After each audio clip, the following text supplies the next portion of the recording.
Yo, welcome back to another video. This video we're gonna respond to the video that I made that I posted on YouTube and TikTok.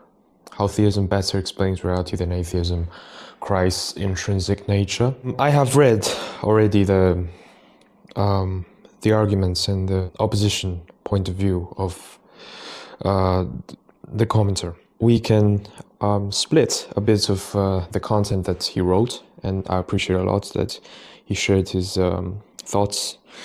I'm gonna read for the audience a bit, starting with macroevolution, microevolution. First of all, the first part I would tend to disagree is that after generations, your assumption is that we could walk much further from China to France. This hypothesis is based on gradual development of human and the so-called evolution. And based on your definition, I have already achieved understanding the distinction of the two. The terminology that I used for microevolution and macroevolution, it's from ancient Greek. Mikro, actually modern Greek as well. Mikro is small, macro is, as you know, is big. It's massive change. He claimed that creationists would prefer this type of term. But in fact, I have looked at a lot of opponents' arguments and views and counter-arguments against the existence of God. Namely, specifically, particularly intrigued by Christopher Hitchens, who debated William Lane Craig and Frank Turek, and I would say they're theologians, I would say so, although some would disagree. And this will relate to the later point of mine. And the commentator invited me to watch the videos that are available on YouTube. I appreciate the offer and I would like to accept the offer, but I don't have enough time to really read into and to watch those videos, because I have seen on YouTube, actually I have tab open here, the episode 1 to 3, the fossils of dinosaurs, the genes and generations, episode 3, whales and viruses, those kind of things. Each video's length is about 30 minutes. I would frankly say that it's not that I don't want to give time on the source that the commentator gave me. I would rather say that even within Christian theology, I don't like to dive too deep into the exact terminologies, the exact theological concepts. Although I do obtain a decent amount of knowledge of theological terms, but I don't like to go into depth even in a creationist view, because I think I have my own theories, I have my own systematic. Actually, I'm working on a book right now, which I hopefully will be compiled into an ebook. You mentioned that flat earthers, that the sun stays up 24 hours in Antarctica. You're giving a parallel here between the people who believe in the term macroevolution, microevolution, to the ones who are flat earthers. Although you're not explicitly saying that they're the same, but you're categorizing them, as I can read through what you think, that it's almost the equivalent to you. Whether the earth is flat or not, it's the advancement of the scientific inquiry and scientific discoveries, and backed up by evidence that the earth is in fact not flat. But when we use terms that are very descriptive, that are very specific, I think it's different than the whole flat earthers idea that has already been disproved. As you know, theism and atheism and deism and pantheism, which is included in theism, does not entail and does not explicitly require that you have a definite answer. Of course, you could argue that theists say we know the answer, as Christopher Hitchens would like to argue. He said to Turek that you're the one who says you know, not me. And I don't have to know, you do. So the atheistic as Sam Harris, as Christopher Hitchens, as Richard Dawkins, which I will get into in a bit, which I'm coming. They would all mutually agree upon that atheism cannot be proved with certainty, 100%, that God does not exist. Although non-scholars, some people who rebel against God would give speech like this. The real intellectual and the scholars that I mentioned, the three that I know, atheism cannot be proven. And in some sense, I can tell you that theism can also not be adduced or explained in a very detailed manner, because we are creations seeking out what God's pattern, who God intrinsically is. So we don't know whether this God could be deceptive, whether some gods are satanic, some gods are leading people astray, which a lot of pantheism does. And you could argue that, of course, Abrahamic religions. This is what I would say to the evolution claim. I know the difference. And my point is that the evolution, the theory itself, has to be explained by the one who came up with the idea. It's not our job to refute the idea of it. It's Darwin and Richard Dawkins and many so-called biologists that are approved by you. They have to explain. The burden of proof is actually on evolution. It's actually on both sides, although I would say the atheists have to explain more, because they're claiming that we came from fish at first. And then, just to mention that the video that you recommended to me, the first episode is of whales, right? Of dolphins. I haven't watched them because it's too long. I don't have time to get into the videos that you recommended. So some concepts, I'm just going to finish on this point, on evolution. A flat earth has been refuted because we got outside this planet, because the astronauts went out and they looked, they inspected, they observed that the earth was not flat. And we came to the conclusion that it is not flat. It is a proven logical conclusion that we come to, because we went out of the planet, but we cannot go outside the cosmos. We cannot go outside the universe. Some people would argue there's the multiverse. That would be more difficult and not capably done, could be capably done by human. So we need to get outside the universe to know whether evolution is true, whether God exists. What I would say is that the evidence that is provided, that is available online to everyone, is very clear. There was a creation moment. There was the Big Bang. It's just who is the cause. And a lot of church fathers and a lot of theologians and a lot of secularists came up with different perspectives and different views that are contradictory to each other. But which is the most plausible? I would say it's the theistic view. So just would like to say that, to end here, that evolution, especially, I would still like to maintain the idea of macroevolution. The big change, the massive change, is different to flat Earth because we already got outside. So we see what is actually true, while we cannot, in this finite life at least, to get outside of our brain, scope actually, not to mention, not to imagine, to watch over the whole universe. That would be, in a sense, God, and the very definition of God. If you know someone from the government, someone could bail you out. I agree that is preventing justice and circumventing justice, yes. The claim that I made, that I suffer more because I am a servant of Christ, is not be taken in the sense that just because I'm a Christian, just because I'm an Orthodox Christian, it means I have this special right to be treated different, or to be as contrary as you would say, to not receive hatred, to be more trustworthy.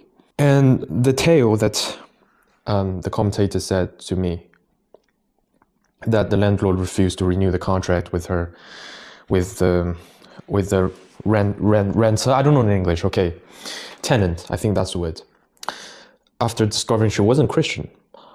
I would say with very much confidence that the place that this thing took place is somewhere that is very, very extreme in their implementation of religion. And as I believe the religion and the state should be separated at all costs, I oppose the Pope in Vatican City. I oppose Vatican City being and the whole Catholic listening to this godlike being, that every dogmatic teaching of his is true. He has the same authority as the scripture, which is twisting what the very word of God says. And I concede on the point that atheists has been a minority. And this is also what Christopher Hitchens would like to say. He said that, what about the most important minority in the history of the planet? The atheists, the one who think the morality doesn't come from God, and we don't need a divine permission and divine guidance to know what is right and what is wrong, and morality is innate. That's what he argued. And Christians would, I would say, agree with that. It is innate, but because of our fallen nature, this is within Christian theology, we tend to seek any other way other than God, and we try to suppress the truth and go our own way. Some people came up with their own methodologies of life, their own philosophies of life, even before Christ, before Judaism even. Confucius in my own country, for example. But it doesn't say that there's a deity. Buddhism, also known as China in the past, a lot of people are Buddhists, that they know who God is. In fact, they don't know, and they don't claim to know who God is. They don't... Buddha is not a god. It's he. In Chinese we say 他开悟了，他在一棵菩提树下开悟了. It's a puti. It's a plant tree, and he was sitting down the tree, and his mind suddenly went not functional. I don't know what the word is. I don't think this word exists in English. He got inspired somehow. And he has a lot of good life philosophies and life teachings, but he does not claim to be God. And we cannot statistically say that atheists are the majority or the minority of human existence, because all we know is limited. And as Socrates said, all we know is how little we know. And I would actually bring this theory of mine, because we're here, since we're here, all of the audience and me included, that all of the statistical data that is gathered from a group, whether a country, a religious belief group, or atheists group, all of those things, for example, if you ask in Iran whether people are Muslim, they will of course say they're Muslim, but in their heart, in their core, do they practice the faith? Do they really believe there is a God? Many of them don't. That's the fact of the matter. And it tells us that you have to, even if you do research, even if you do mass conducted statistical research, just like I said, in Iran, nobody will say they're not Muslim, because they'll be executed publicly, beheaded actually. And if you ask the Greeks, actually, nobody, when they conduct those kind of research, they never ask anybody. It's all made up. It's not reliable at all. But let's just make the hypothesis. Let's just say let's say it is credible. 95% of Greeks are Christian Orthodox, are Eastern Orthodox Christian. But is that factually the case? No. And many more examples that I can go on and on. But it proves that you cannot know, even by the most credible sources, even by the most credible, just like in biology as well, you know, the libido of man and woman, the difference between man and woman, how many percentage. I'm talking about those things. Those things, the stats that you see, the numbers, the percentage that you see is not accurate. None of the human discoveries of percentages are in fact that close to reality. It is often very far away from the reality. So that's just my theory out here. And I would go further in another video if people would like me to elaborate more. And we go to scripture, Matthew 15:21 to 28. It is the objection. So a Canaanite woman cried out to the Son of David, to Christ, and he did not answer her a word, and the disciples came and were pleading to him. And he answered and said, I was not sent except to the lost sheep of the house of Israel. This is also a Muslim counter-argument that saying that Jesus said he is only came for the lost sheep of Israel. This is a very classic argument, but this is irrelevant to today's video. She came and was bowing down before him, saying, Lord, help me. And he answered and said, it is not good to take the children's bread and throw it to the dogs.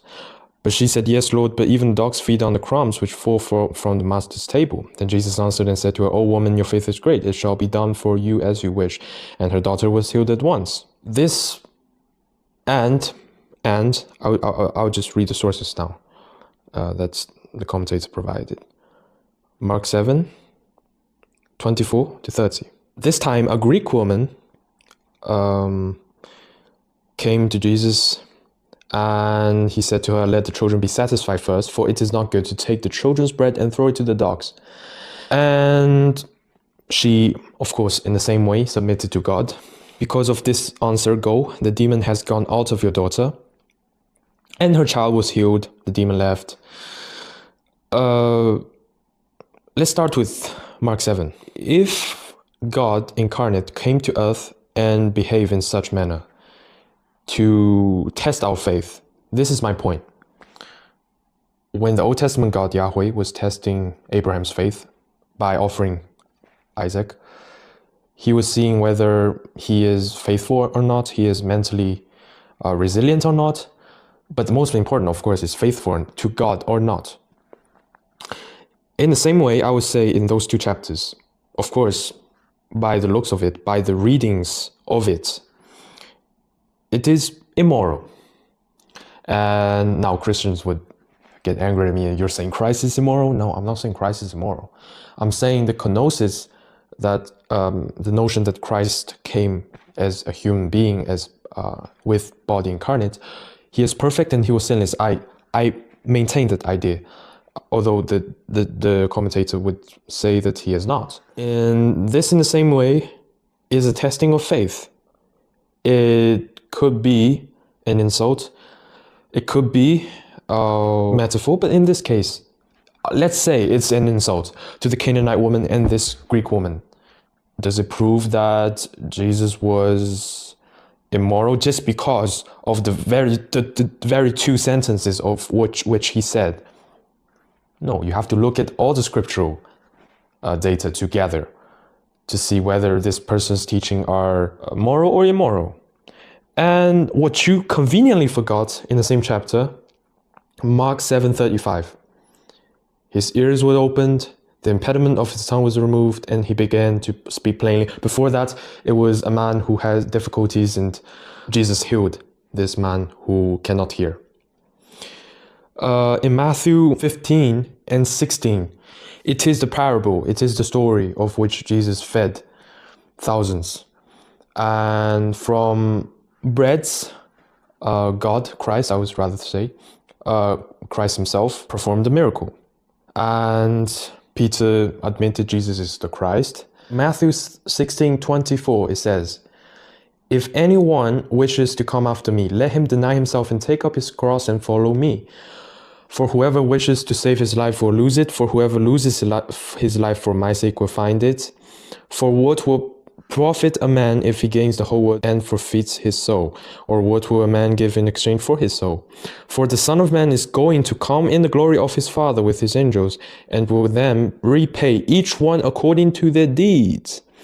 Truly I said to you, there are some of those who are standing here who will not taste death until they see the Son of Man coming in his kingdom. So what we can see here is that the Son of Man will come, which is the objection that he is going to present to us. But the point here is that God will repay each one according to their deeds. Not the crooked Protestant theology that says, because we need to prevent the hellfire, so we believe in God. It's out of fear. Orthodoxy is not about that. Real Christianity is not about that. It's about following God's and obeying God's out of a free decision and free will and consciousness. This 27 shows that God does not only look whether this person believes in God. He has to have fruits that he believes or she believes in God. We call those deeds or fruits of the believer. So let's say those two stories are, of course, Christians believe are true. Let's say that Christ was mean and Christ has a cold and inhumane demeanor and attitude towards those two women. Does that prove the whole gospel is wrong? Does that prove the gospel was somehow fallible and not credible? It has nothing to do with that. It only has to do with whether Jesus was a good teacher. This is up to debate. But those two stories and those two chapters, part of chapters, that you pluck out and you say that he is immoral. If you take, let's say, because I'm 19, okay, take 2 years of my time, let's say the period, let's say 8 to 9, and you judge based upon that. You say whether this person is immoral or not. Will you come to the accurate conclusion? No. And of course, here you could raise the objection that, okay, you claim that Jesus was sinless and he here is being immoral. Okay, I leave it up to God. This is as much as I can provide, the information that I can provide, and the apologetic, the defense that I could give. But I'm just answering based on context that all of those two examples, Jesus said wisdom after